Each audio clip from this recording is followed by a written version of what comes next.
היי, אני נועה, אני בת 20, אני מדריכה מ-2018. אני אגם, אני בת 23. אז אני מדריכה 8 שנים, אבל אני מתאמנת 17 שנים. אז ככה שזה חלק מאוד גדול מהחיים שלי. היי, קוראים לי הודיה, אני מתאמנת כבר 7 שנים. לפני כשנה אני עשיתי קורס מדריכים. שלום, קוראים לי טלור, אני בת 17, אני מתאמנת מגיל 10. נוקאוט בשבילי זה מה שנתן לי ביטחון לחיים.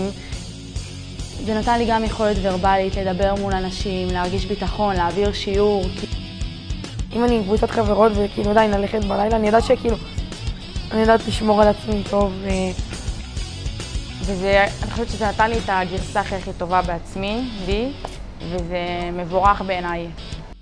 אני מאמינה שכל אישה יותר מכל גבר בעולם צריכה לדעת הגנה עצמית. יש יותר מספר של מקרי אלימות נגד נשים מאשר כאילו גברים שהם חווים אלימות, כי תמיד נשים נתפסות כיותר חלשות, יותר שבריריות, ותמיד שאני רואה כאילו בנות קטנות שעולות אצלי למזרון, שאני רואה שהן משתפרות, שאני רואה שהן נותנות ביצועים טובים, זה תמיד מרגש כל פעם מחדש. אני מזמינה אתכם לבוא לשיעור ניסיון באחד מסניפי הרשת.